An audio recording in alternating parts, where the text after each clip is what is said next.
Hello guys, আমি দেবজ্যোতি আর তোমরা দেখছো স্টাডি টাইম। আমরা ক্লাস 8 হিস্ট্রির শুরু করেছি। এছাড়াও আমাদের প্লেলিস্টে আরও অন্যান্য সাবজেক্ট পেয়ে যাবে, তবে আমি মেনলি তোমাদেরকে ইতিহাসটা পড়াচ্ছি। তো আগের দিন আমরা কি দেখেছি? আগের দিন আমরা তোমাদের ক্লাস 8-এ চ্যাপ্টার 1 ইতিহাসের ধারণা, সেই ব্যাপারটাকে নিয়ে টোটাল আলোচনা করে দিয়েছি। টোটাল ক্লাস হয়ে গেছে তোমাদের বই অনুযায়ী, লাইন বাই লাইন। এছাড়াও আমার কনসেপ্ট অনুযায়ী ইজি ওয়েতে তোমাদেরকে সব কিছু বোঝানো হয়েছে। তোমাদের কেমন লেগেছে তোমরা সেটা নিশ্চয়ই জানিয়েছো। তারপরে হচ্ছে আগের দিন আমরা কি করেছি? আঞ্চলিক শক্তির উত্থান। আঞ্চলিক শক্তির উত্থানে কি দেখেছি আমরা?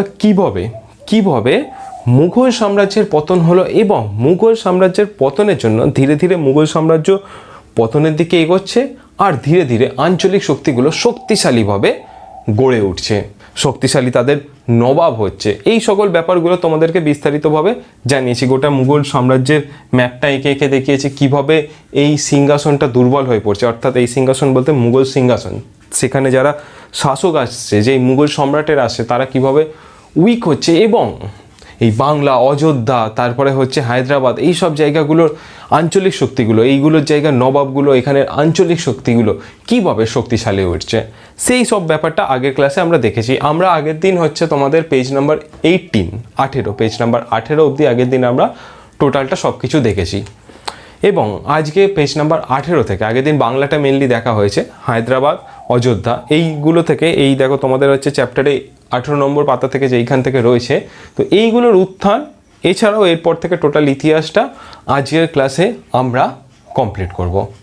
ঠিক আছে? তাই তোমাদেরকে টোটাল ইতিহাসটা বলার জন্য তোমাদের বইটা নিয়ে আসতে হবে প্রথমে, না হলে কী করে বলবো। তো যাই হোক, বইটা নিয়ে আসি এবং কন্টিনিউ করা যাক আজকের ক্লাসটা।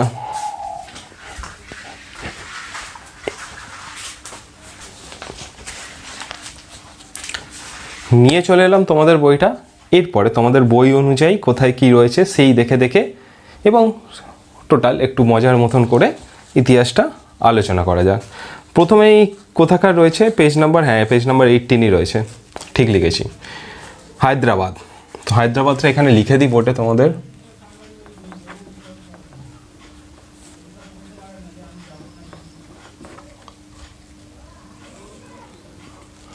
হায়দ্রাবাদ, ঠিক আছে।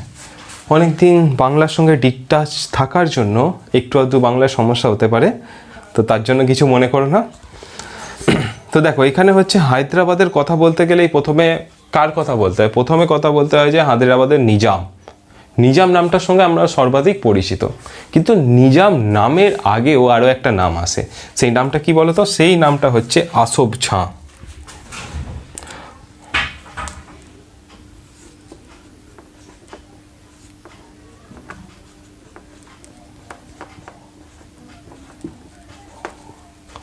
আসফ জাহ,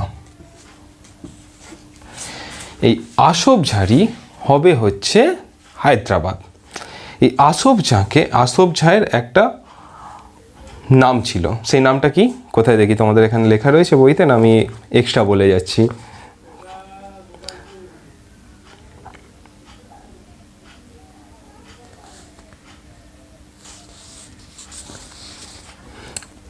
হ্যাঁ, এখানে রয়েছে মীর কামারউদ্দিন খাঁ। মীর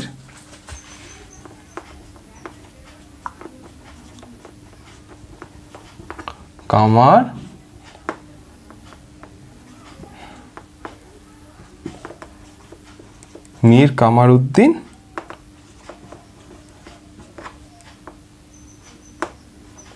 খান সিদ্দিকী।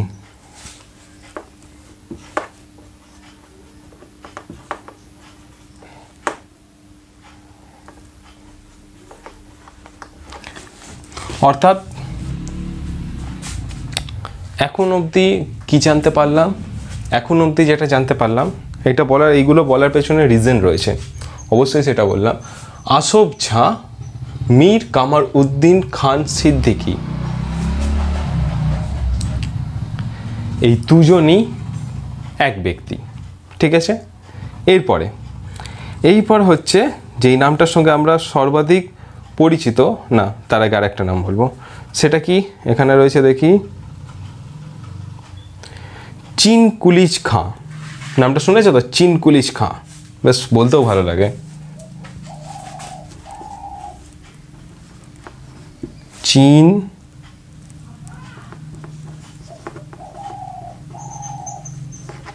চিনকুলিশ খান, ঠিক আছে।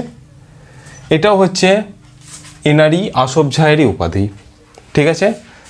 তার মানে অর্থাৎ এখন অবধি কি আসফ জাহ, মীর কিমার উদ্দিন খান সিদ্দিকী, চিনকুলিশ খাঁ, তিনজনে একই ব্যক্তি। আমার সঙ্গে সঙ্গে তোমরাও রিপিট করো, তাহলে কি মাথায় মনে থাকবে, বই দেখার বেশি প্রয়োজন নেই, এখানেই পড়া এখানেই তোমার কমপ্লিট হয়ে যাবে, ঠিক আছে। এতক্ষণ অবধি দেখতে পেলাম এই তিনজনেই এক ব্যক্তি। তারপরে আর কি পাওয়া যায় দেখি, আর নিজাম উল মুলক ইনি কে?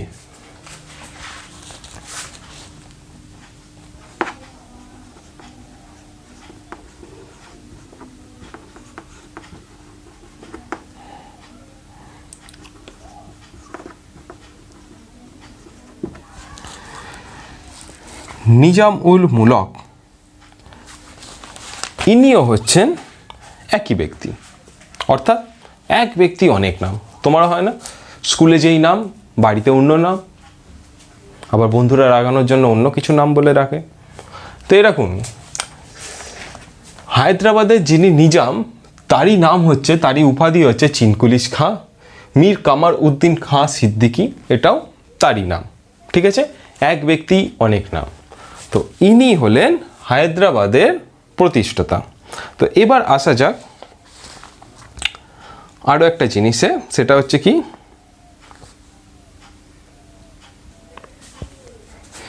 মুঘল দরবারের একজন শক্তিশালী অভিজাত ছিলেন মীর কামার উদ্দিন খাঁ সিদ্দিকী। অর্থাৎ ইনি মুঘল দরবারের এই যে আঞ্চলিক শক্তিগুলো উৎপন্ন হচ্ছে, এইগুলো তো মুঘল দরবার থেকেই আসছে। মুঘল দরবার থেকেই প্রথমে এদেরকে পাঠানো হচ্ছে এক একটা রাজ্যের জন্য, দেন তারপরে এইগুলো শক্তিশালী আঞ্চলিক রাজ্য হিসেবে প্রতিষ্ঠা হচ্ছে। তো সেই জন্য কি বলবো, মীর কামার উদ্দিন খান সিদ্দিকী ইনি মুঘল দরবারের একজন শক্তিশালী অভিজাত ছিলেন, ঠিক আছে। তারপরে কি হয়েছে, সম্রাট ঔরঙ্গজেব তাকে চিনকুলিশ খাঁ উপাধি দেন। এগুলো কিন্তু ভালো কোশ্চেন আছে, আসতেই পারে। চিনকুলিশ খাঁ উপাধি তাকে কে দেন? চিনকুলিশ খাঁ তাকে উপাধি দিচ্ছে কে? ঔরঙ্গজেব। ঔরঙ্গজেবের কথা তোমাকে আগের দিন আমরা বলেছিলাম। ঔরঙ্গজেব কে ছিলেন, কীভাবে তিনি নিজের ভাইকে মেরেছিলেন, হত্যা করেছিলেন, তো সেই ব্যাপারটাও তোমাদেরকে বলেছিলাম। তো এইটা হচ্ছে এত দূর পেলাম। তারপরে কি দেখি, তারপরের সম্রাট ঔরঙ্গজেব তাকে উপাধি দিচ্ছে হচ্ছে চিনকুলিশ খাঁ। তারপরের সম্রাট ফারুক সিয়ার কত সালে ফরমান দিয়েছিল? আগের দিন বলেছিলাম 1717, মনে আছে তো? এইগুলো কিন্তু আজকের পড়া করতে করতে আগের দিন পরের দিন সব কিছু পুরো হচ্ছে, একবারে করতে করতে যাব আমরা। ফারুক সিয়ার তাকে নিজাম উল মুলক এই উপাধি দেয়। কে? ফারুক সিয়া।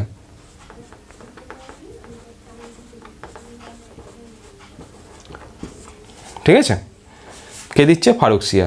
তারপর আর কি বলা হয়েছে দেখি, তারপরে সম্রাট মোহাম্মদ শাহ কোথাকার?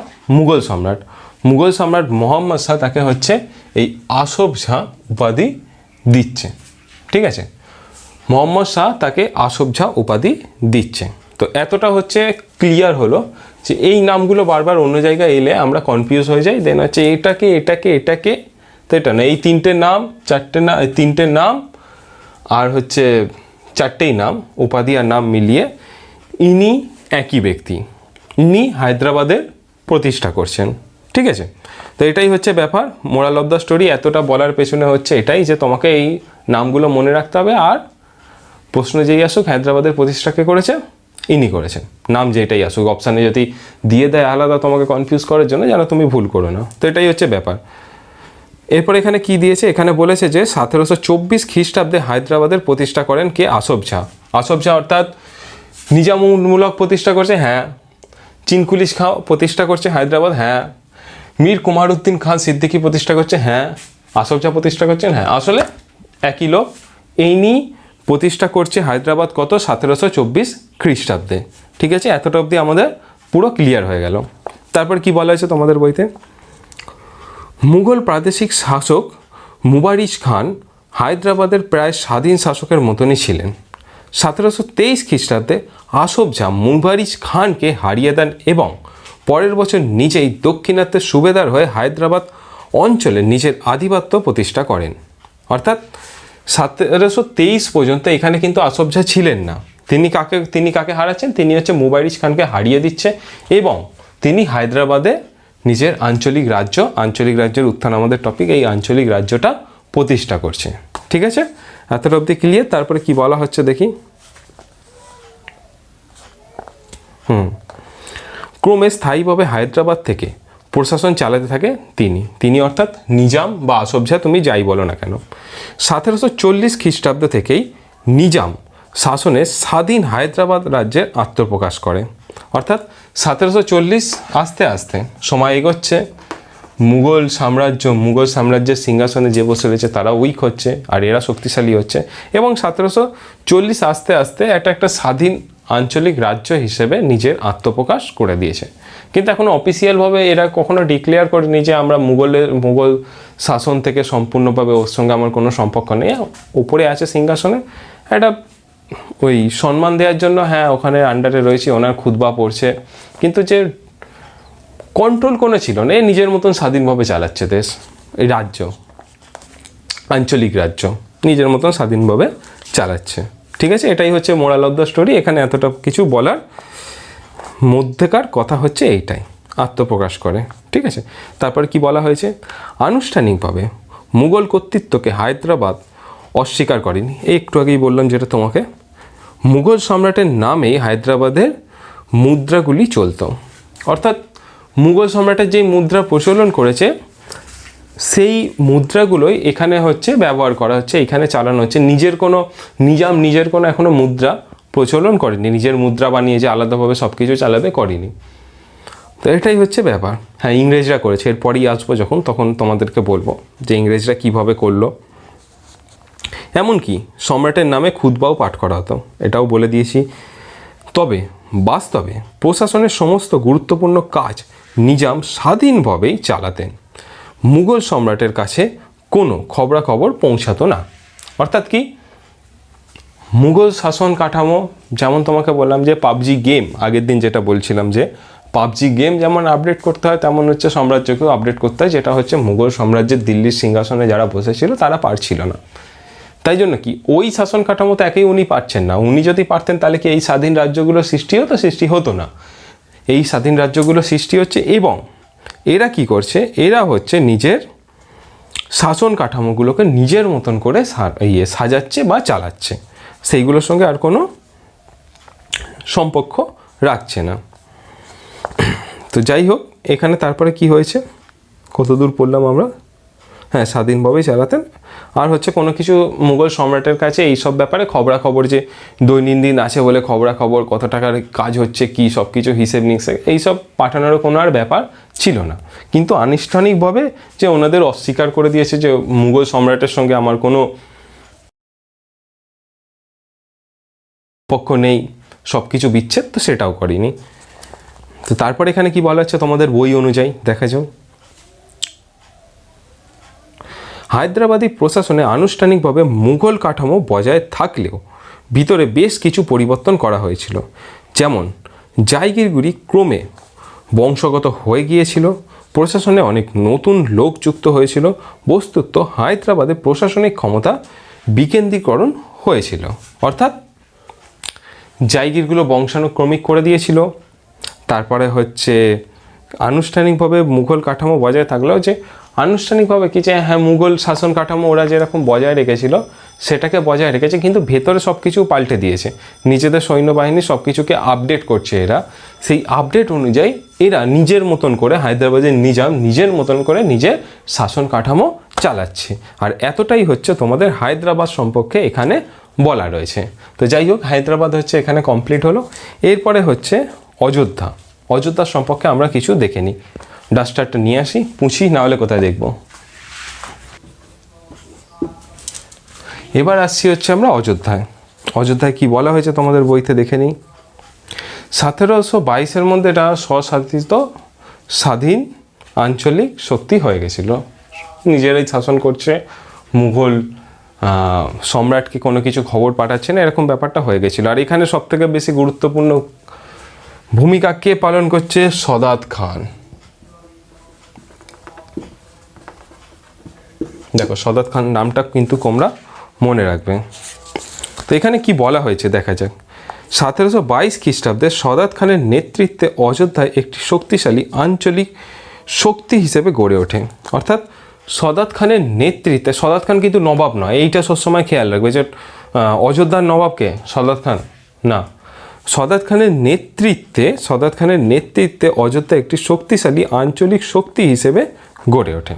ঠিক আছে, তারপরে কি বলা হচ্ছে, মুঘল প্রশাসক হিসেবে সদাত খানের দায়িত্ব ছিল অযোধ্যার স্থানীয় রাজা এবং গোষ্ঠীর নেতাদের যেই সকল বিদ্রোহগুলো হচ্ছিল সেই সকল বিদ্রোহকে কি বেশ বলে রুখে দাঁড়ানো, সেই সকল বিদ্রোহগুলোকে দমন করা। অর্থাৎ সেই সকল জায়গাকার স্থানীয় মানুষেরা, স্থানীয় লোকজনেরা যা সকল বিদ্রোহ করছিল মুঘল সম্রাটের এগেনস্টে, তো সেই সকল বিদ্রোহগুলোকে দমানোর জন্য সদাত খানকে হায়দ্রাবাদে পাঠানো হচ্ছে।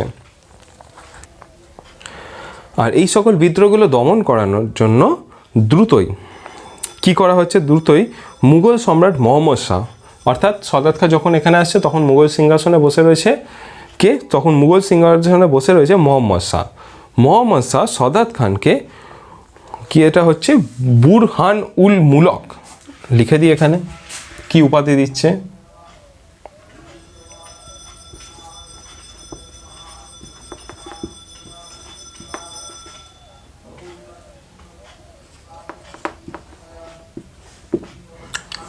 বুরহান উল মুলক উপাধি দিয়ে কি করছে, মোহাম্মদ শাহ বীরহাল মুলক উপাধি, এইগুলো উচ্চারণ করতে গিয়ে আমার জিভ আটকে যায়, উপাধি দিয়ে হায়দ্রাবাদে পাঠিয়ে দিচ্ছে। ঠিক আছে, তারপর এখানে কি বলা হয়েছে, মুঘল সম্রাটকে দিয়ে নিজেই তার জামাই সফদরজংকে অযোধ্যার প্রশাসক হিসেবে নিযুক্ত করেন সদাত খাঁ। অর্থাৎ সদাত খাঁ বলছে যে তার জামাইকে সেখানের প্রশাসক হিসেবে নিযুক্ত করতে।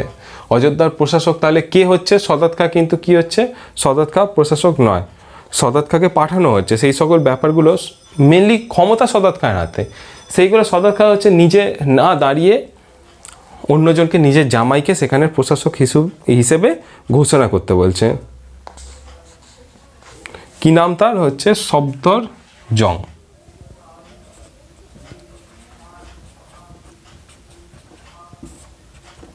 এনাকে প্রশাসক হিসেবে ঘোষণা করে দিতে বলছে। তারপর কি, পাশাপাশি অযোধ্যার দেওয়ানের দপ্তরকে দিল্লির নিয়ন্ত্রণ থেকে সরিয়ে ফেলেন তিনি।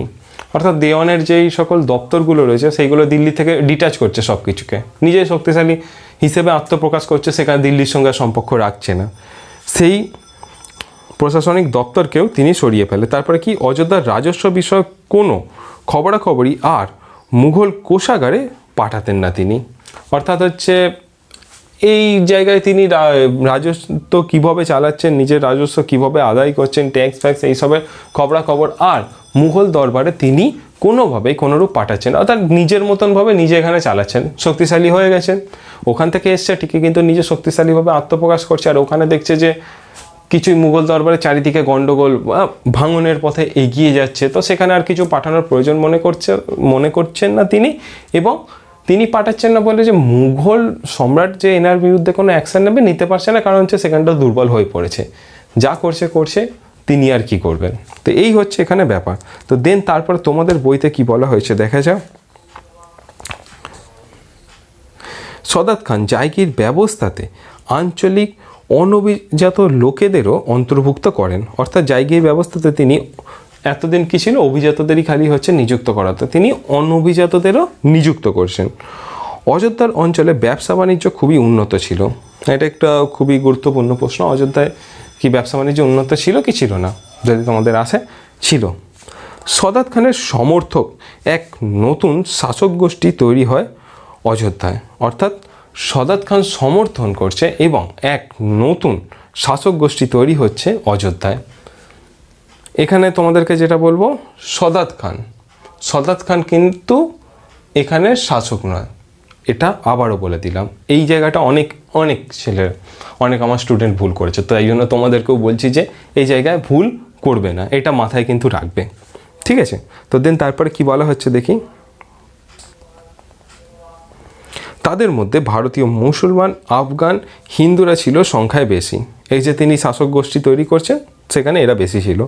তবে মুঘল দরবারের সঙ্গে অযোধ্যার সম্পর্ক সদাত খান শেষ করে দেননি।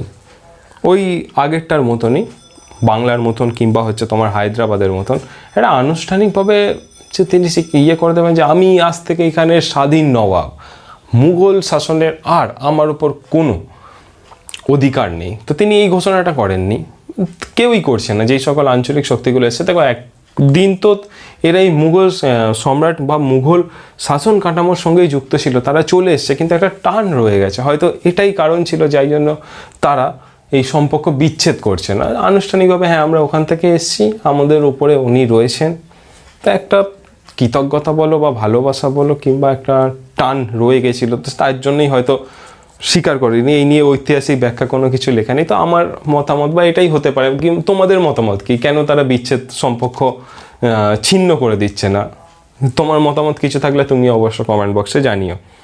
মতামত সবার থাকা দরকার, মতামত সবাই দেয়। এই ঐতিহাসিক ব্যাখ্যা যখন আমরা করব, যখন তুমি উঁচু ক্লাসে যাবে তখন দেখবে, তো এইভাবেই মতামতের উপরেই ভিত্তি করবে, হ্যাঁ, যুক্তি সহকারে। 1740 খ্রিস্টাব্দে সদাত খান মারা যান। ততদিনে অযোধ্যা প্রায় স্বাধীন রাজনৈতিক ব্যবস্থা শুরু হয়ে গেছিল।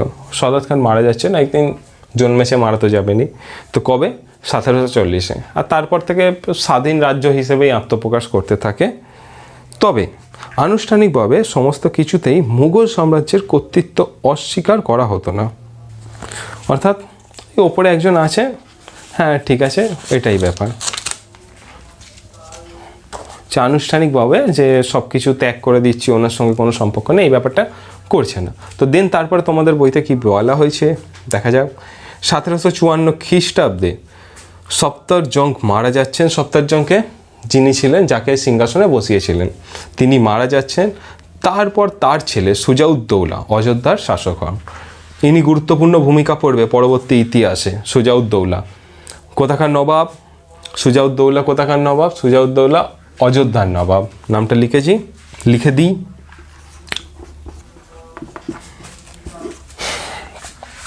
কোন যুদ্ধের মধ্যে এনার নাম যুক্ত হবে এটা তুমি বলো, যদি এই ইতিহাস আমার আগে তুমি পড়ে থাকো। এটা আর একটা প্রশ্ন তোমাদের কাছে। তো যাই হোক, এইখানে কি দেখলাম যে এনার পরে ইনি নবাব হচ্ছেন, ঠিক আছে।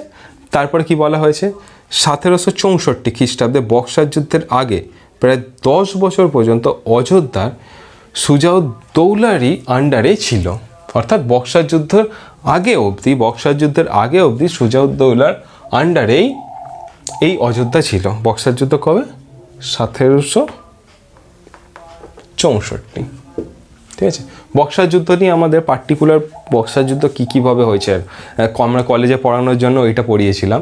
তো সেইটা যদি তোমাদের প্রয়োজন হয়, যদি ইন্টারেস্ট থাকে ইতিহাসের ওপর, তো আমারই পড়ানো আছে, তোমরা সেই বক্সার যুদ্ধ দেখতে পারো, ইন্ডিয়ান প্লেলিস্টে রয়েছে। তো যাই হোক, এতটা অবধি ক্লিয়ার, এতটা অবধি আমরা দেখলাম। এরপরে কি বলা হয়েছে তোমাদের বইতে রয়েছে কি, বাংলার নবাব ও ব্রিটিশ ইস্ট ইন্ডিয়া কোম্পানির সম্পর্কের বিবর্তন।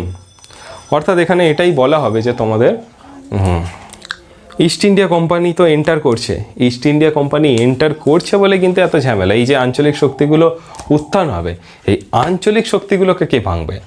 মুঘল সম্রাটের যার একটা জিনিস আছে, যার উত্থান আছে তার পতন আছে, মানুষের যেমন জীবন আছে তেমন মৃত্যু আছে। এই আঞ্চলিক শক্তিগুলোর একসময় মুঘল সাম্রাজ্য কি করেছিল, মুঘল সাম্রাজ্য এসেছিল, সুলতানি সাম্রাজ্যকে ভেঙে মুঘল সাম্রাজ্য ভারতবর্ষে নিজের ভিত তৈরি করেছিল। তারপরে কি হলো, মুঘল সাম্রাজ্যের ভিত নড়ে গেল, মুঘল সাম্রাজ্যের ভিত নড়ে গিয়ে আঞ্চলিক শক্তির উত্থান হচ্ছে। আঞ্চলিক শক্তিগুলোর এবার ভিত নড়বে, আঞ্চলিক শক্তিগুলোর ভিত নড়াবে কে? British East India Company. ভিত নড়িয়ে ব্রিটিশ ইস্ট ইন্ডিয়া কোম্পানি এখানে নিজের চারিদিকে নিজের ব্যবসা করবে। হ্যাঁ, সকলে এরাও ব্রিটিশ ইস্ট ইন্ডিয়া কোম্পানি ভারতের মানুষজনের ওপর অত্যাচার করবে। তারপরে কি হবে? ভারত স্বাধীন হবে। সব ইতিহাস তোমাদেরকে বলবো। তো যাই হোক, এখানে কি বলা আছে, বাংলার নবাব ও ব্রিটিশ ইস্ট ইন্ডিয়া কোম্পানির সম্পর্কের বিবর্তন। অর্থাৎ কীভাবে এখানে হচ্ছে সম্পর্ক খারাপের দিকে যাবে সেটাই মেনলি পাবো। ইস্ট ইন্ডিয়া কোম্পানির সঙ্গে তো ভালো সম্পর্ক হবে না, কারণ হবেই বা কী করে, ওরা তো এসছে সব কিছু নিজের দখলে আনার জন্য, প্রচুর পরিমাণে লাভ করার জন্য। যারা লাভ করতে এসছে তাদের কি করে ভালো হবে? এই স্বাধীন নবাবরা ভালো ছিল, নিজের প্রজার কল্যাণ চাইছিল, এই সব থেকে ওরা তো চাইছে না। ওরা চাইবে হচ্ছে কি সব কিছু নিজের আন্ডারে নিয়ে নেবো, নিয়ে খাবো আর নিয়ে চলে যাবো, এখান থেকে পয়সা লুটবো, লুটে নিয়ে গিয়ে নিজের দেশে লাগাবো, এখান থেকে পয়সা লুটবো নিজের দেশে লাগাবো। তো সেটা করতে গেলে এবার ঝামেলাটা শুরু হবে। এই ঝামেলাগুলোই এই বিবর্তনের মধ্যে রয়েছে। কি কি প্রসেসে এই ঝামেলাগুলো হয়েছে সেটাই আমাদের এবার দেখার বিষয়। এটা একটু মুছি।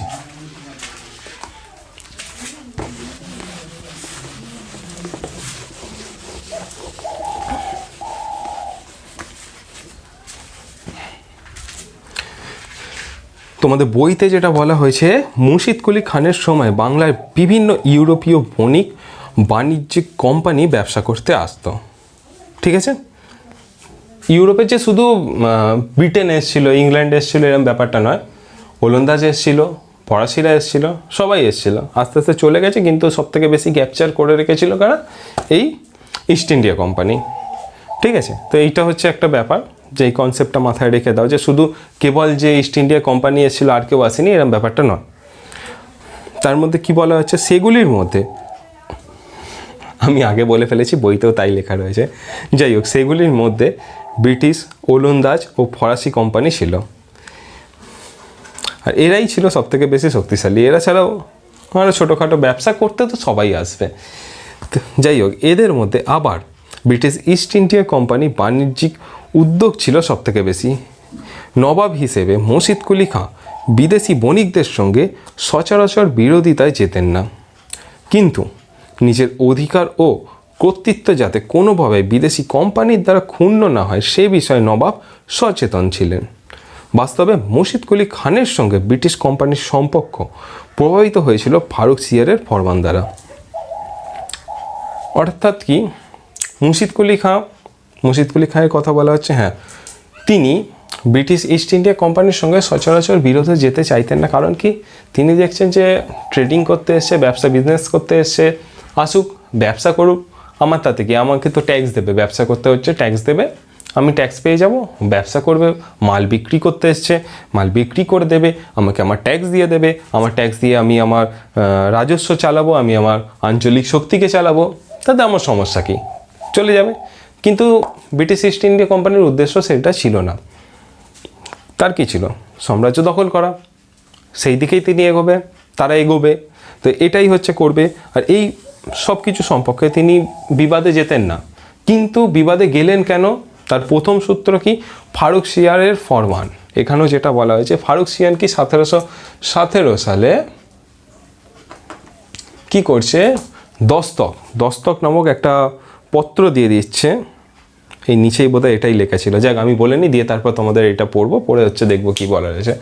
ফারুক সিয়ার ফরমান দিচ্ছে, ফরমান দিয়ে কি বলা হচ্ছে, একটা দস্তক দিচ্ছে যে বিনা শুল্কে বার্ষিক হচ্ছে কিছু একটা অ্যামাউন্টের বিনিময়, 3000 সম্ভবত, তো বার্ষিক 3000 টাকার অ্যামাউন্টের বিনিময়ে ফারুক সিয়ার কী করছে, ফারুক সিয়ার বলছে যে তোমরা সারা বছর চুটিয়ে ব্যবসা করে যাও, বাংলায় চুটিয়ে ব্যবসা করে যাও, তোমার থেকে আমি আর কোনো ট্যাক্স নেবো না, কিচ্ছু নেবো না, ওখানে কেউ নেবে না। তো দেখালে এই দস্তক দেখিয়ে দেবে, তোমাকে বিনা ট্যাক্সে তুমি ব্যবসা করবে।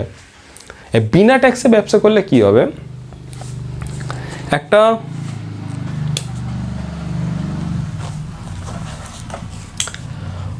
একটা জিনিস, আমি পেন কিনে আনলাম, এই পেনটা আমি সাপোজ ধরো আমি কিনে এনেছি হচ্ছে তোমার 10 টাকায়, 10 টাকা হচ্ছে পেনটার দাম। আমি কলকাতা থেকে কিনে এনেছি, কলকাতাতে যাওয়া আসার জন্য আমি আরও অনেক মাল কিনেছি, আমি গড়ে ধরলাম যে আমার খরচা পড়লো হচ্ছে 4 টাকা, 14 টাকা, ঠিক আছে। প্লাস আমি যে জায়গায় ব্যবসা করছি, আমাকে হচ্ছে আমি আমার এরিয়ায় যে প্রধান রয়েছে, কেমন সরকারকে দিতে হয়, সরকারকে আমার এইটার জন্য, এই পেনটা বিক্রি করার জন্য আমাকে ট্যাক্স দিতে হবে হচ্ছে আরও 4 টাকা, ঠিক আছে। আর আমি আমার লাভ করব এই পেনটা বিক্রির জন্য কত, 2 টাকা। তাহলে আমাকে পেনটা কত টাকায় বিক্রি করতে হবে? পেনটা বিক্রি করতে হবে হচ্ছে 10 আর 4 14, 14 আর 4 18 আর 2 20 টাকা। 20 টাকা যদি পেনটার দাম হয় তবে হচ্ছে আমি পেনটা বিক্রি করে লাভ করতে পারবো। এটা দিতে হচ্ছে কি, ট্যাক্স সরকারকে। কিন্তু এই ট্যাক্সটা বলছে এই ট্যাক্সটা মুকুব, তোমাকে এই ট্যাক্স দিতে হবে না। এর ফলে কী হবে? এর ফলে যেটা হবে, বইতে সম্ভবত লেখা থাকবে, এটা বইতে আছেও বোধহয়, এই ট্যাক্সটা দিতে হচ্ছে না। তাহলে কী হবে? এই 20 টাকা যদি বিক্রি করে তাহলে হচ্ছে 4 টাকা এক্সট্রা আরও লাভ করবে। কিন্তু যদি আরও একটা ব্যবসায়ী এই সেম পেন হচ্ছে বিক্রি করছে, তাকে ট্যাক্স দিতে হচ্ছে।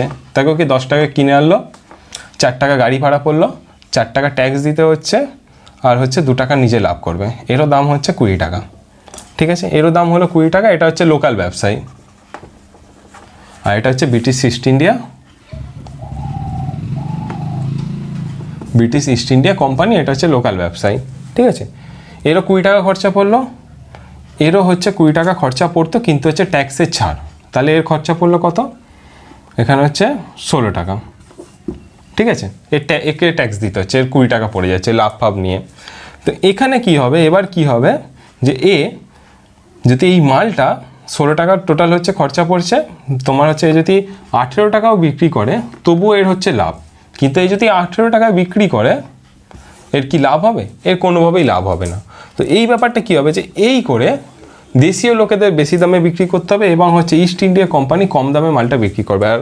আর একটা বাস্তব কথা যে কম দামে আমরা যেখানে জিনিস পাবো সেখান থেকেই তো কিনবো। তো এইভাবে হচ্ছে ব্রিটিশ ইস্ট ইন্ডিয়া কোম্পানি অনেক লাভ করছিল, আর হচ্ছে আমাদের দেশীয় লোকাল ব্যবসায়ীরা প্রচুর লস খেয়েছিল। এটাও একটা কারণ। এই কারণগুলো তোমাদের হয়তো আছে, বইতে আছে, হয়তো কি থাকবেই। তো যাই হোক, এটাই হচ্ছে ব্যাপার। এইভাবে হচ্ছে আমাদের কোম্পানিরা মার খাবে। ব্রিটিশরা কীভাবে আমাদেরকে কত জায়গা দিয়ে শোষণ করেছে প্রচুর গল্প রয়েছে। তো এইটা হচ্ছে তার মধ্যে একটা উদাহরণ। তো এখানে কি বলা হয়েছে, এক টুকরো কথা ফারুক সিয়ারের ফরমান। দেখি কি বলছে ফারুক সিয়ারের ফরমানে। 1717 সালে ফারুক সিয়ার ফরমান জারি করে। এখানে কি 1717 খ্রিস্টাব্দে মুঘল সম্রাট ফারুক সিয়ার একটি আদেশ বা ফরমান জারি করে। সেই ফরমান মোতাবেক ব্রিটিশ ইস্ট ইন্ডিয়া কোম্পানিকে বাংলাদেশে কতকগুলি বিশেষ বাণিজ্যিক অধিকার দেওয়া হয়েছে। অর্থাৎ এই ফরমানে ফারুক সিয়ার এদেরকে বিশেষ বাণিজ্যিক অধিকার দিয়ে দিচ্ছে। যেমন ব্রিটিশ কোম্পানি মাত্র 3000 টাকার বিনিময়ে বাংলায় বাণিজ্য করতে পারবে। অর্থাৎ বছরে 3000 টাকা ফারুক সিয়ারকে দিয়ে দেবে, বাংলায় এরা ব্যবসা করতে পারবে। কিন্তু তার জন্য কোম্পানিকে কোনো শুল্ক দিতে হবে না এই আঞ্চলিক এখানে যে বসে থাকবে তাকে। ব্রিটিশ কোম্পানি কলকাতার কাছাকাছি অঞ্চলে 38টি গ্রামে জমিদারি কিনতে পারবে। আর ফারুক সিয়ার এই অধিকারও দিয়ে দিয়েছে যে একটা কোম্পানি এলো, সে হচ্ছে জমিদারি কিনতে পারবে, তাও আবার কটা, 38 খানা কলকাতার আশেপাশে। তারপর আর কি বলা হয়েছে, কোম্পানির পণ্য কেউ চুরি করলে তাকে বাংলার নবাব শাস্তি দেবেন এবং কোম্পানিকে ক্ষতিপূরণ দেবেন। অর্থাৎ কোম্পানি ব্যবসা করতে আসবে, কোম্পানির কোনো জিনিস চুরি হয়ে যাবে, তার ক্ষতিপূরণ কে দেবে? তার ক্ষতিপূরণ দেবে হচ্ছে বাংলার নবাব। আর কি বেশ বলে, যে চুরি করবে তাকে খুঁজে শাস্তি দেবে। আর শাস্তি দেওয়ার ব্যাপারটা ঠিক আছে, তোমার মাল চুরি হয়ে গেছে, বাংলার নবাব কেন ক্ষতিপূরণ দেবে? তো এটা হচ্ছে ব্যাপার। তো ফারুক সিয়ার ওখান থেকে বলে পাঠিয়েছে। আর কি হয়েছে,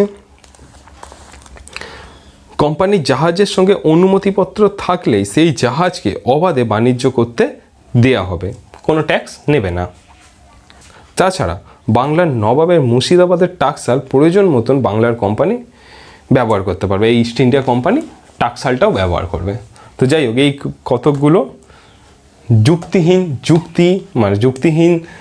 দাবি করে নিয়েছিল ফারুক সিয়ারকে। হ্যাঁ, ফারুক সিয়ারকে কিছু টাকা পয়সা দিয়েছিল। ফারুক সিয়ার তো দেখো, এখানে একটা প্রশ্ন আসে তোমাদের মনে, এই প্রশ্নগুলো জাগা দরকার। ইতিহাস পড়তে গেলে প্রশ্ন মনের মধ্যে অনেক জন্মানো দরকার। কেন হলো, কী করে হলো, কীভাবে হলো, এই যুক্তির ওপরে কিন্তু ইতিহাস।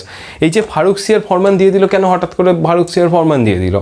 তো ফারুক সিয়ার নাও দিতে পারতো, ফারুক সিয়ারের কাছে চলে গেল কেন, কি হয়ে গেল? তো এই ব্যাপারগুলো তোমাদের মাথার মধ্যে কিন্তু ঘোরা দরকার। এই ব্যাপারগুলো যখন মাথার মধ্যে ঘুরে যাবে, একটা প্রশ্নের উত্তর লিখতে গেলে তখন তোমাকে আর ভাবতে হবে না, তুমি অনায়াসে চোখ বুজে লিখে দিতে পারবে। তো এখানে ব্যাপারটা কি, ফারুক সিয়ার কেন ফরমান দিয়ে দিল? এরা তো আর কিছু সম্পর্কই রাখছে না এই আঞ্চলিক শক্তিগুলো। কিন্তু একটা অফিসিয়ালি মেনে নিয়েছে যে হ্যাঁ ওপরে আছে, আমরা মানছি। এইটা যখন মানছে তখন ব্রিটিশ ইস্ট ইন্ডিয়া কোম্পানি এই ব্যাপারগুলো আগে অ্যাবজর্ব করেছে। তো যখন এটা মানছে ব্রিটিশ ইস্ট ইন্ডিয়া কোম্পানি কী করছে, ব্রিটিশ ইস্ট ইন্ডিয়া কোম্পানি তখন যাচ্ছে ফারুকসিয়ারের কাছে, যে ফারুকসিয়ারকে এই অর্থের লোভ দেখাচ্ছে, যে আমি তো আপনাকে বার্ষিক 3,000 টাকা দিচ্ছি, আমি ওখানে যা করছি আপনি একটা ফরমান লিখে খালি দিয়ে দিন না, আমি ওখানে সব সামলে নেবো। তো এই ফরমান লিখে দিচ্ছে আর এই ফরমান নিয়ে হচ্ছে চলে আসছে বাংলায় ব্যবসা করতে। তো এইটাই হচ্ছে এখানে লজিক। তো এরপরে আবার কি বলা হয়েছে দেখা যাক। তারপর তোমাদের বইতে কি বলা হয়েছে দেখা যাক। আশা করছি যা টপিক আছে তোমাদের আগেই বলে দিয়েছি, তবুও লাইন বাই লাইন হচ্ছে দেখে নিই। ফারুকসিয়ারের ফরমানে বাংলায় ব্রিটিশ ইস্ট ইন্ডিয়া কোম্পানির প্রায় অবাধ বাণিজ্যের পথ খুলে দিয়েছিল। হ্যাঁ, দিয়ে দিয়েছে ফরমান, এবার হচ্ছে অবাধে বাণিজ্য করতে পারবে, কেউ আটকাতে পারবে না। কিন্তু হ্যাঁ, আটকাবে তো অবশ্যই। অদূর ভবিষ্যতে বাংলার সঙ্গে ব্রিটিশ কোম্পানির অর্থনৈতিক রাজনৈতিক সংঘাতের পটভূমিও তৈরি করে দিয়েছিল এই ফরমান। বিনা শুল্কে ব্যবসা করার দিয়ে দিল, মানে অধিকার দিয়ে দিল। আর বাংলায় যে বসে রয়েছে তার নিজের এলাকার ব্যবসায়ীদের ক্ষতি হবে, নিজের মানুষজনের ক্ষতি হবে, সেটা কি কেউ চাইবে? যে ট্যাক্সাল দেখতে পারবে, এই সব যা পেরেছে অযৌক্তিক দাবি যেগুলো সব দিয়ে দিয়েছে, হ্যাঁ করে নাও করে নাও, তো এইগুলো তো আর মানতে পারবে না। এইটাই হচ্ছে পটভূমি সৃষ্টি করবে বিরোধের, দ্বন্দ্বের, যুদ্ধের। তারপরে কী হয়েছে, সুবা অর্থাৎ হচ্ছে প্রদেশ, এটা তো জানো। সুবা বাংলায় প্রায় স্বাধীনভাবেই শাসন করলেও মুর্শিদ কুলি খান মুঘল সম্রাটদের অধীনে ছিলেন। অর্থাৎ অস্বীকার তো এখনও করেনি যে আমি মুঘলের সঙ্গে নেই, ওদের আন্ডারে নয়। ফলে কোম্পানিকে দেওয়া ফারুকসিয়ারের ফরমান সরাসরি নকশ করার অধিকারও তার ছিল না। অর্থাৎ তিনি এটাকে নকশ করতে পারছেন না, আর নকশ করলেও কি হয়ে যেত। কিন্তু ওই ফরমান ব্যবহারের ফলে ব্রিটিশ কোম্পানির বাড়তি বাণিজ্যিক সুবিধা প্রসঙ্গটি মুর্শিদ কুলি খানের পছন্দ ছিল না। হ্যাঁ, ব্যবসা করতে আসো, কিন্তু এক্সট্রা যেই সব অধিকারগুলো চাইছিল সেইগুলো মুর্শিদ কুলি খানের পছন্দ ছিল না, তথা কেউই এই অধিকারগুলো পছন্দ করবে না। তারপর কি বলা হয়েছে, কিন্তু ওই ফরমান ব্যবহারের ফলে ব্রিটিশ কোম্পানির বাড়তি পছন্দ ছিল না। ফলে গোড়া থেকেই ফরমান প্রদত্ত কোম্পানির অধিকারগুলিকে তিনি সীমিত করার চেষ্টা করেছিলেন। মুর্শিদ কুলির ঘোষণা করেন যে বাণিজ্যিক দ্রব্য সরাসরি সমুদ্র পথে আমদানি ও রপ্তানি হবে, কেবল সেগুলি শুল্কমুকুব হবে। অর্থাৎ শুল্ক নেবে না সেই সকল পণ্যগুলিতে যেগুলো সমুদ্র পথে সরাসরি আমদানি আর রপ্তানি হবে। কিন্তু দেশের ভিতরে বাণিজ্যিক ক্ষেত্রে শুল্ক ছাড়া এই নীতি প্রযোজ্য হবে না। অর্থাৎ ভেতরে ব্যবসা করতে গেলে তাদেরকে শুল্ক দিতেই হবে। ব্রিটিশদের কলকাতা সংলগ্ন গ্রাম কেনার ব্যাপারে মুর্শিদ কুলি খায়ের এটাতে অমত ছিল। মুর্শিদ কুলি খায়ের এই ব্যাপারে অমত ছিল। ওই যে ফরমানে লিখে দিয়েছিল না এতগুলো গ্রাম কিনতে পারবো, সেটাতে অমত জানিয়ে দিয়েছে না কেনা যাবে না, ভেতরে ব্যবসা করলে তোমায় ট্যাক্স দিতে হবে। তুমি বাইরে দিয়ে নিয়ে যাও, মুঘলকে আমি মানি, তাতে ট্যাক্স দিতে হবে না, সরাসরি সমুদ্র পথে কিন্তু এইগুলোতে দিতে হবে। এছাড়াও মুর্শিদাবাদের টাকসাল ব্যবহারের সুবিধাও তিনি নকশ করে দেন। কোম্পানি এই ট্যাক্সাল ব্যবহার করতে পারবে না, কেনই বা দেবে? তিনি খাটছেন, তিনি এখানকার নবাব, আর একটা কোম্পানি আসবে এসে ট্যাক্সাল ব্যবহার করবে, মজা? তো যাই হোক, এটাই। তারপর কি বলা হয়েছে, ফারুকসিয়ারের ফরমানে বলা ছিল কেবল ব্রিটিশ কোম্পানি পণ্যের উপর শুল্ক ছাড় পাবে, অথচ কোম্পানির বণিকরা ব্যক্তিগত ব্যবসাতে দস্তকের অপব্যবহার করে নবাবের শুল্ক ফাঁকি দিতে থাকে। অর্থাৎ হচ্ছে এই যে দস্তকটা দেওয়া হয়েছিল এটা হচ্ছে কোম্পানির ব্যবসার জন্য, কিন্তু এরা দুর্নীতি করে কি, এরা হচ্ছে নিজের ব্যক্তিগত ব্যবসা, নিজের কিছু একটা পার্সোনাল জিনিসের ব্যবসা করছে, সেখানেও এই দস্তক আছে আমার কাছে, আমি ট্যাক্স দেবো না। তো এই ব্যাপারটা করতে থাকে, এইভাবে দুর্নীতি হতে থাকে। তো এইগুলোকেও ধরা, এখন যেমন ট্রাফিক পুলিশ রাত্রিরে কোনো অবৈধ কাজ হলে ধরে, সে তখনকার সময় এইগুলোকে ধরা হতে থাকে যে এইগুলো চলবে না। সে বিষয় কেন্দ্র করে মুর্শিদ কুলি খানের সঙ্গে ইংরেজ ইস্ট ইন্ডিয়া কোম্পানির সম্পর্ক নষ্ট হতে থাকে। বারণ করে, ধরবে না, আমরা দেবো না। তো এই নিয়ে হচ্ছে ঝামেলা শুরু হতে থাকে। আর নবাবের কর্মচারীরাও কিছু টাকা এইসব উল্টোপাল্টা কাজ করছে, এরাও হচ্ছে ঘুষ সবাই খায়, মানে সবাই খায় না, প্রত্যেকটা জায়গায় ভারতবর্ষের ইতিহাস থেকে এখন পর্যন্ত দেখে দাও যে একটুখানি ঘুষ খাওয়াই ব্যাপার রয়েছে। তো তখনও যখন হয়েছে যে হ্যাঁ তোমাদেরকে ছেড়ে দেবো, একটু ঘুষ নিতে হবে, তাই এই ব্যাপারটাও চলতে থাকে। নবাবের কর্মচারীরাও এটাও করছে যে কেবল ওরাই দুর্নীতি করছে, নবাবের কর্মচারী করছে না, এরকম ব্যাপারটা না, নবাবের কর্মচারীও দুর্নীতির মধ্যে যুক্ত হচ্ছে। তো এই ব্যাপারগুলো এখানে লেখা হয়েছে। তারপরে কী রয়েছে, মুর্শিদ কুলি খাঁয়ের পর কে হচ্ছে আসে সিংহাসনে বসে, বাংলার নবাব হয় আলীবর্দী খাঁ। তিনি কোম্পানির সঙ্গে আর হচ্ছে নিজের সঙ্গে একটা ইতিবাচক প্রভাব দেখিয়েছিলেন যে ব্যবসা আসছে, ব্যবসা করুক, রাজনীতির মধ্যে যদি তারা যদি দখল না করে তাহলে হচ্ছে মুর্শিদ কুলি খাঁয়ের ব্যক্তিগত কোনো সমস্যা নেই, ব্যবসা করো কিন্তু অন্য কিছুর মধ্যে তুমি ঢুকো না, তুমি আমাদের রাজনীতির মধ্যে, আমাদের টাকা পয়সার মধ্যে, এইসবের মধ্যে তুমি ঢোকো না, ব্যবসা করতে এসো, ব্যবসা করো। তো এটা ছিল হচ্ছে আলীবর্দী খাঁয়ের স্পষ্ট বার্তা। এখানে কি বলা হয়েছে দেখি, তিনি মনে করতেন বাংলার অর্থনীতির এর ফলে সমৃদ্ধ হবে। কার ফলে? যে ব্রিটিশ ইস্ট ইন্ডিয়া কোম্পানি এসে যদি এখানে ব্যবসা করে, আমাদেরকে ট্যাক্স দেয়, তাহলে হচ্ছে বাংলার অর্থনীতি এর ফলে হচ্ছে সমৃদ্ধ হবে আমাদের টাকা পয়সা দিতে। তবে বিদেশি বণিক ও কোম্পানিগুলির রাজনৈতিক এবং সামরিক ক্ষমতা কোনোভাবেই বাড়তে দেওয়া যাবে না। এই যেটা বললাম এক্ষুনি সেটাই।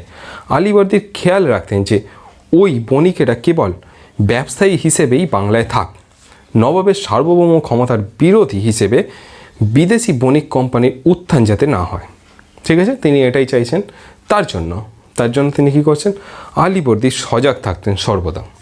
পাশাপাশি বাংলার অর্থনীতি সমৃদ্ধ বহাগ ব্রিটিশ বণিকেরা যাতে কোনো জুলুমের মুখে না পড়ে সেই ব্যাপারটাও দেখছে, তাদের ওপর কোনো কিছু দুর্নীতি করে যাতে জোর জুলুম না করা হয় সেই ব্যাপারটাও তিনি খেয়াল রাখতেন। তবে বিদেশি বণিকেদের বাণিজ্যিক বিষয়ে উৎসাহ দেখালেও বণিক কোম্পানিগুলি যাতে নিজেদের মধ্যে বিবাদ না করে সে বিষয়ে আলীবর্দী খাঁ কড়া নজর ছিল। বিভিন্ন কোম্পানি আসছে তখন, যারা নিজেদের মধ্যে যাতে ঝামেলা না করে সেই ব্যাপারটা আলীবর্দী খাঁ নজর রাখতেন। একটা সব কিছু যে ওখান থেকে তো টাকা পয়সা আসে, যে টোটাল একজন প্রশাসনিক দিকটা যেইভাবে ভালোভাবে নজর রাখলে আমাদের পুলিশ যেরম করে, পুলিশ ব্যবস্থা যেরমভাবে সব কিছু জায়গা ঠিকঠাকভাবে চলছে নাকি, তো এই ব্যাপারটা হচ্ছে আলীবর্দী খাঁয়ের পুলিশ প্রশাসন, তৎকালীন পুলিশ প্রশাসন করতো।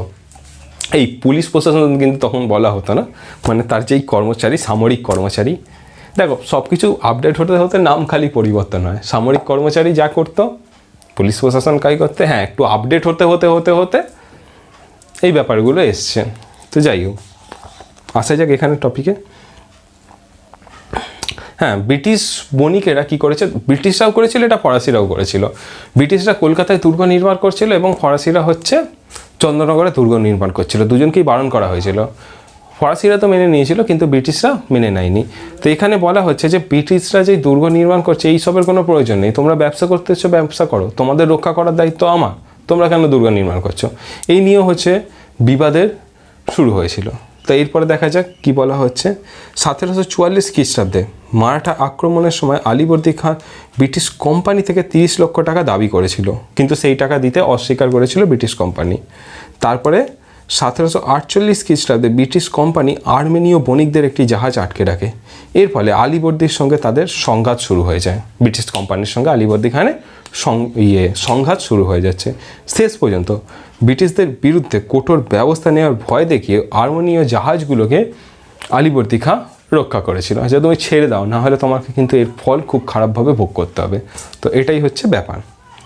তারপর কী হচ্ছে, এরপরে আসছে সিরাজউদ্দৌলা এবং ব্রিটিশ ইস্ট ইন্ডিয়া কোম্পানির পলাশির যুদ্ধ, এই ব্যাপারটা এখানে লেখা রয়েছে। তো এখানে একটা ব্যাপার, আলীবর্দী খাঁয়ের পরে কিন্তু বাংলার সিংহাসনে বসছে কে, সিরাজউদ্দৌলা। ঠিক আছে, ক্লিয়ার? আলীবর্দী খাঁয়ের পরে সিংহাসনে আসছে নবাব সিরাজউদ্দৌলা। সিরাজউদ্দৌলা আলীবর্দী খাঁয়ের সম্ভবত ছোট মেয়ের ছেলে ছিল, কনিষ্ঠ কন্যার পুত্র হচ্ছে সিরাজউদ্দৌলা। এটা যদিও তোমাদের বইতে লেখা নেই, তো এইগুলো একটু আধটু বলে দিচ্ছি, তোমাদের টোটাল কনসেপ্টটা বইটা একবার দেখলে কিংবা নাও দেখলে যাতে মনে থাকে, তো তাই জন্যই আমি এত কিছু সব কিছু বাড়িয়ে বলার চেষ্টা করছি। আলীবর্দীর উত্তরাধিকারী হিসেবে সিরাজউদ্দৌলা ক্ষমতা লাভ অনেকটাই অসন্তুষ্ট করেছিল তার আশেপাশের লোকজনেদের। পলাশির ষড়যন্ত্র, এই টপিকটা আমাদের করানো আছে, এখানে হচ্ছে এই বিষয়টা লেখা রয়েছে। তার মাসি চাইতো না তিনি সিংহাসনে বসুক, জগৎ শেঠরা চাইতো না সিংহাসনে বসুক, তারপরে হচ্ছে তার বক্সি বা সেনাপতি আলীবর্দী খাঁ, তিনি যার নাম মির্জাপুর, বিশ্বের সব থেকে বড় বেঈমান, তিনি চাইতো না নবাব সিরাজউদ্দৌলা সিংহাসনে বসুক। তার পাশে পাশে ব্রিটিশ ইস্ট ইন্ডিয়া কোম্পানিও চাইতো না নবাব সিরাজউদ্দৌলা সিংহাসনে বসুক, আর এই জন্যই তারা সকলে মিলে জোট হয় আর সিরাজউদ্দৌলাকে বেইমানি করে পলাশির যুদ্ধে হারিয়ে দেয়। আর হ্যাঁ, আলীবর্দী খাঁয়ের সঙ্গে যেহেতু তোমার ব্রিটিশ ইস্ট ইন্ডিয়া কোম্পানির সঙ্গে বিরোধ ছিল, তো সেহেতু সিরাজউদ্দৌলা সিংহাসনে আসতে আসতেই ব্রিটিশ ইস্ট ইন্ডিয়া কোম্পানির সঙ্গে বিরোধ শুরু হয়ে গেছে। আর এই জন্য ব্রিটিশ ইস্ট ইন্ডিয়া কোম্পানিও চাইতো না যে নবাব সিরাজউদ্দৌলা সিংহাসনে বেশি দিন থাকুক, তিনিও তাই জন্য ব্রিটিশ ইস্ট ইন্ডিয়া কোম্পানি বিভিন্ন ধরনের কৌশল ষড়যন্ত্র করতে থাকে। তো এই নিয়েই হচ্ছে সিরাজের সঙ্গে ইস্ট ইন্ডিয়া কোম্পানির বিরোধ শুরু হতে থাকে। তো তারপরে এখানে একটা টুকরো চিঠি, খোদা ওয়াজিদের লেখা চিঠি। তো এখানেই হচ্ছে Siraj-ud-Daulah British East India Company সম্পর্কে তার মনোভাব কিরম রয়েছে সেই ব্যাপারটা বলেছেন। এখানে কি কি বলা হয়েছে দেখি। প্রথম কারণ যার জন্য ব্রিটিশ ইস্ট ইন্ডিয়া কোম্পানিকে সিরাজউদ্দৌলা বুঝে গেছিলো এই কোম্পানিকে এখানে রাখলে এই কোম্পানির মতিগতি ঠিক নয়, এ বাংলা দখল করে নেবে তথা গোটা বিশ্বকে গোটা ভারতবর্ষকে দখল করতে চাইছে। তো তাই জন্য তিনি ব্রিটিশ ইস্ট ইন্ডিয়া কোম্পানিকে এখান থেকে তাড়িয়ে দিতে চেয়েছিলেন। আর সেই তাড়িয়ে দেওয়ার পেছনে কী কী তিনি বলেছেন, যুক্তি দেখিয়েছেন। এক হচ্ছে তারা দুর্গ নির্মাণ করছে, সুবৃহৎ পরিখা খনন করেছে, যেটা হচ্ছে বাদশাহী আইনের জন্য কিন্তু ভালো নয়, আইনকে ভেঙেছে, লঙ্ঘন করেছে। তারপরে আর কি বলা হয়েছে, কোম্পানি বিনা শুল্কে বাণিজ্য করার জন্য দস্তক নামক পত্রের অপব্যবহার করছে, দস্তকের 2 নম্বরই করছে, ব্যক্তিগত ব্যবসা করছে। তাছাড়াও হচ্ছে দস্তকের জন্য এরকম দেশীয় বণিকেরা মার খাচ্ছে, তো এই জন্য ছোটোখাটো বণিকেরা মার খাচ্ছে। তো এই ব্যাপারটা দস্তকের অপব্যবহার, দুর্গ নির্মাণ, এছাড়াও বিভিন্ন ধরনের দুর্নীতিগ্রস্ত মানুষেদের যারা হচ্ছে নবাবের এগেনস্টেও নবাবের সাম্রাজ্য দ্বারা দুর্নীতি করেছে তাদের সকলকে ইস্ট ইন্ডিয়া কোম্পানি সাপোর্ট করতে থাকে, তাদেরকে বিভিন্নভাবে সাহায্য করতে থাকে। তো এই জন্য এই সকল কারণগুলোর জন্য সিরাজউদ্দৌলা চাইছিল না ব্রিটিশ ইস্ট ইন্ডিয়া কোম্পানি কোনো মতেই ভারতে থাকুক। ভারত থেকে তিনি ব্রিটিশ ইস্ট ইন্ডিয়া কোম্পানিকে তাড়াতে চাইছিলেন। তারপরে দেখি কি রয়েছে, এরপরে রয়েছে কোম্পানির সঙ্গে এই সকল ছোটোখাটো বিবাদের ঝামেলা ছোটো থেকেই শুরু হয়, তারপর বড় আকার ধারণ করে। এই সব ছোটোখাটো ঝামেলা থেকে শুরু করতে করতেই বড় আকারও ধারণ করে নেয়। শেষ পর্যন্ত নবাবের সেনাবাহিনী কলকাতার কাসিম বাজারে ব্রিটিশ কুঠিকে আক্রমণ করে দেয়। সময় 1756 খ্রিস্টাব্দে 20 জুন নবাব বাহিনী ব্রিটিশদেরকে হারিয়ে কলকাতা দখল করে নেয়। রজার ড্রেক ও তার সহযোগীরা কলকাতার দক্ষিণে ফলতায় পালিয়ে যায়। কলকাতা দখল করে সিরাজ তার নাম আলীনগর দেয়। হ্যাঁ, এখানে একটা অন্ধকূপ হত্যাকাণ্ড, হলওয়েল যেটাকে বলা হয়, এটা একটা ব্যাপার কি যুক্তিহীন একটা হচ্ছে মিথ্যে কথা ইস্ট ইন্ডিয়া কোম্পানি ব্রিটিশরা প্রচার করেছিল। সেটা হচ্ছে এখানে বলা হয়েছে কি 146 জন মানুষকে তোমাদের এইখানটা এই পেজটাতেও লেখা রয়েছে, পেজ নাম্বার 20-তে, যে 146 জন মানুষকে সিরাজউদ্দৌলা এতটাই নির্মম একটা ছোট্ট ঘরের মধ্যে 18x18 একটা ঘরের মধ্যে ঢুকিয়ে মেরে দিয়েছে, গ্যাস ফ্যাস দিয়ে, হিটলার যেমন করেছিল ওরমভাবে মেরে দিয়েছে। তো এইসব বলে প্রচার করে, কিন্তু এই ঘটনার কোনো যুক্তি নেই, কোনো প্রমাণ নেই, কোনো কিছু নেই। একটা মিথ্যে অপবাদ দিতে হবে সিরাজউদ্দৌলার নামে, তো তাই জন্য তারা এই অপবাদটা দিয়েছিল। এর হচ্ছে যুক্তি কী যে 18x18 ঘরে 146 জনকে কোনোভাবেই ঢোকানো সম্ভব নয়। এক একজনের বডি সাইজ যা হয়, মিনিমাম সাইজ রোগা হলেও তো তাদেরকে এই 18x18 ঘরেতে কখনো ঢোকানো সম্ভব নয়। খুব বেশি হলে 81 জন ঢুকতে পারে একটা এই 18x18 ঘরে, সেখানে 146 জনকে কীভাবে রেখেছিল। তো এটা যুক্তিহীন কথাবার্তা।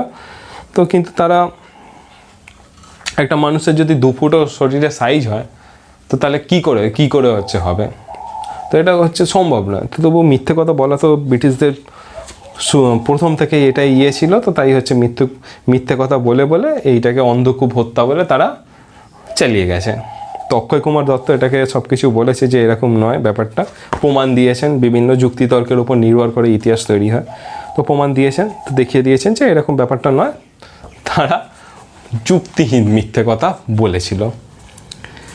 যদিও কলকাতার সিরাজ অধিকার করা বেশি দিন টিকে থাকেনি, আর সিরাজের কিছু দোষ ছিল, ছোট বয়সে সিংহাসনে বসে গেছিল, একটুখানি সিরাজ উগ্র ছিল, তার জন্য বেশ কিছু মানুষজন তার এগেনস্টে চলে গেছিলো। তারপরে হচ্ছে কাসিমবাজার দখল করেছে ওখানটাকে দখল করে নিল, দিয়ে ছেড়ে মুর্শিদাবাদে চলে এলো, এরমভাবে কি হয়? তো তিনি সিরাজ কিন্তু সেটাই করেছিল, দখল করে নিয়েছে, করে মুর্শিদাবাদে চলে এসছে, তো দিয়ে তারপর ব্রিটিশরা আবার ওটাকে দখল করে নিয়েছে। তো ইতিহাস আমাদের এটাও শেখায় যে অতীতে কী কী আমরা ভুল করেছি, এরকম ভুল যেন আর দ্বিতীয়বার না হয়। তো যাই হোক, এই কারণেই আবার হচ্ছে আলীনগরকে দখল করে নিচ্ছে। তারপর কী হয়েছে, দ্রুতই রবার্ট ক্লাইভের নেতৃত্বে একটি বিরাট বাহিনী 1757 খ্রিস্টাব্দে ফেব্রুয়ারি মাসে কলকাতায় আবার দখল করে নেয়, ফলে ব্রিটিশ ইস্ট ইন্ডিয়া কোম্পানির সঙ্গে নবাবের সন্ধি করতে বাধ্য হয়। এটার জন্যই নবাব সন্ধি করতে বাধ্য হচ্ছে। আলীনগরের সন্ধির ফলে ব্রিটিশ কোম্পানি তার বাণিজ্যিক অধিকারগুলোকে ফিরে পায়। নবাব ব্রিটিশ কোম্পানিকে ক্ষতিপূরণ দেন। তাছাড়া কলকাতায় নিজের দুর্গ তৈরি করা শুরু করে ব্রিটিশ কোম্পানি, এবং যেহেতু ঝামেলা শুরু হয়ে গেছে, এবার সন্ধি করে নিয়ে বলে দিল যে এখানে তো আমরা দুর্গ নির্মাণ করতে পারবো। যুদ্ধে হেরে গেছে তোমার হচ্ছে সিরাজউদ্দৌলা, তো তাই জন্য কী করতে বাধ্য সন্ধি। তো এটাই হচ্ছে ব্যাপার, তা সন্ধি করে নিল। এরপর কি রয়েছে,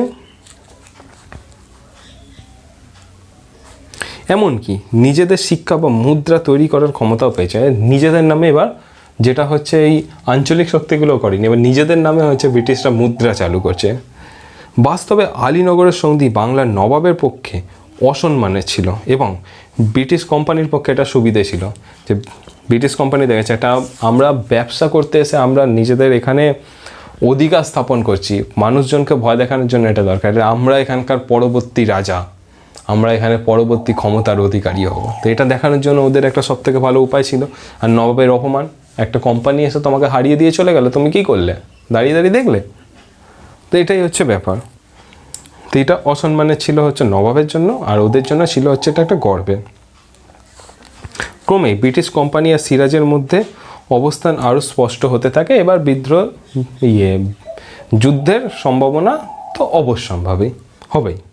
1757 খ্রিস্টাব্দে গোড়ার দিকে সিরাজউদ্দৌলার সঙ্গে বিভিন্ন পক্ষের বিবাদ স্পষ্ট হয়েছে। 1757 খ্রিস্টাব্দে 23 জুন পলাশির যুদ্ধে ব্রিটিশ ইস্ট ইন্ডিয়া কোম্পানির বাহিনী নবাবের বাহিনীকে হারিয়ে দেয়, এবং মির্জাফর সেই যুদ্ধে মূলত নিষ্ক্রিয় ভূমিকা পালন করে, অর্থাৎ বেইমানি করেই তো হারিয়েছিল। মির্জাফর অস্ত্রই তোলেনি। সিরাজের দুজন মাত্র হচ্ছে বীরের মতন যুদ্ধ করছে। সিরাজের যে বাহিনী ছিল চাইলেই ব্রিটিশ ইস্ট ইন্ডিয়া কোম্পানিকে নিমিষের মধ্যে হারিয়ে দিতে পারতো, কিন্তু ভেতরে যদি বেইমান থাকে তাহলে কি করে আর হারাবে? তো ভেতরে বেইমান হচ্ছে মির্জাফর, জগৎ শেঠ, এরা, তার মাসি ঘোষাটি বেগম, শওকাত জং তার ভাই, তো ঘরের মধ্যে বেইমান কি করে জিতবে? কেউ অস্ত্র তুলছে না, সবাইকে আগে থেকে হচ্ছে বারণ করে দিয়েছে। সেনাপতি বলছে যে অস্ত্র তোলা যাবে না, তো ওরা যুদ্ধ করুক, আমি যা জানি তুমি কি জানো, অস্ত্র তুলতে হবে না। তো এইভাবে হচ্ছে বেইমানি করে নবাব সিরাজউদ্দৌলাকে হারানো হয়েছিল পলাশির যুদ্ধে। এরপরে দেখো এক টুকরো চিঠি, পলাশির যুদ্ধে হেরে যাচ্ছে, এরপরে সিংহাসনে কে বসবে? এই এক টুকরো চিঠিতে সেটাই লেখা রয়েছে। এরপরে সিংহাসনে বসানো হচ্ছে কাকে? মির্জাফরকে, বিশ্বের সব থেকে বড় বেইমানকে এবার সিংহাসনে বসানো হচ্ছে মির্জাফরকে। মির্জাফর এই সিংহাসনে বসার জন্য বিভিন্ন দাবি মেনে নিয়েছিল, ঘুষ দিয়েছিল, টাকা দিয়েছিল। তো সেইগুলো কি? তার বিনিময়ে মির্জাফরের সঙ্গে ব্রিটিশ ইস্ট ইন্ডিয়া কোম্পানির কতগুলো চুক্তি হয়েছিল এই সিংহাসনে বসার বিনিময়ে, বেইমানের সিংহাসনে বসার বিনিময়। সেই চুক্তিগুলো মোতাবেক বাংলায় ব্রিটিশ কোম্পানির অবাধ বাণিজ্য চালু হয়ে যায়। পাশাপাশি টাকা তৈরি করার অধিকারও দিয়ে দেওয়া হয়। 24 পরগনা জেলার জমিদারি ও সেখান থেকে প্রাপ্ত রাজস্ব সব কিছু তাদের সামরিক খরচার জন্য দিয়ে দেওয়া হয়। এছাড়াও মুর্শিদাবাদের নবাবের দরবারে একজন ব্রিটিশ কর্মচারীকে ডাকতে হবে এদের খরচায়, তো সেটাও দিয়ে দেওয়া হয়, সেই অধিকারও দিয়ে দেওয়া হয়। দেখো এখানে আরেকটা ব্যাপার কি বলো তো, এই যে মির্জাফরকে সিংহাসনে বসিয়েছিল এর জন্য বিভিন্ন অর্থ দিয়েছিল, আর যুদ্ধের ক্ষতিপূরণ হিসেবে 1,77,00,000 টাকা নিয়ে নিয়েছিল।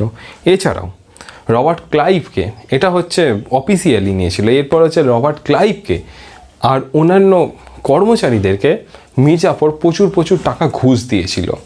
তো এইভাবে হচ্ছে প্রচুর সম্পদের মালিক হয়ে যায় সেই সকল যারা হচ্ছে ব্রিটিশ কর্মচারীরা, এবং এই টাকা নিয়ে তারা হচ্ছে নিজের দেশে যায়। আর এইটাই প্রায় এখানে বলা হয়েছে যুদ্ধের পর প্রায় 3 কোটি টাকার মতন সম্পত্তি মীর জাফরের থেকে আদায় করা হয়েছিল। আর এই টাকা আদায় এইটাকেই বলা হচ্ছে পলাশির লুণ্ঠন। পলাশি যুদ্ধের পরে যেই টাকা আত্মসাৎ করেছিল ব্রিটিশ কোম্পানি, সেটাকেই বলা হচ্ছে পলাশির লুণ্ঠন। আর এই টাকা নেওয়ার পরে রবার্ট ক্লাইভ এদেশ ছেড়ে পালিয়ে যায়, আবার পরে ফিরে আসবে, এখন পালিয়ে যাচ্ছে। দেখি এখানে বলা হয়েছে নাকি 1760 খ্রিস্টাব্দের শুরুর দিকে রবার্ট ক্লাইভ ইংল্যান্ডে ফিরে যান। সেই সময় ব্রিটিশ কোম্পানির অনেক কর্তা ব্যক্তি মীর জাফরকে ক্ষমতা থেকে সরাতে উদ্বিগ্ন হয়ে যায়। এরপরে কি, ব্রিটিশ কোম্পানি হচ্ছে মেনলি পয়সার খাকতি, পয়সার লোভী।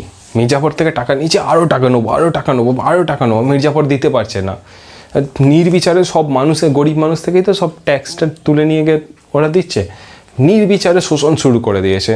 শোষণ শুরু করেও ব্রিটিশদের খাকতি মেটাতে পারছে না। আর তার জন্য এবার ব্রিটিশ কর্মচারীরা কি নবাব মীর জাফরকে সিংহাসন থেকে সরানোর জন্য উঠে পড়ে লেগেছে। তারপরে 1707 খ্রিস্টাব্দে অক্টোবর মাসে মীর জাফরকে সরিয়ে তার জামাই মীর কাসিমকে নবাবের পদে সিংহাসনে বসিয়ে দেয়। তাহলে বাংলার নবাব হচ্ছে মীর কাসিম। এই লোকটা কিন্তু ভালো ছিল। এবার হচ্ছে নবাব মীর কাসিমের ইতিহাসটা আমরা দেখব।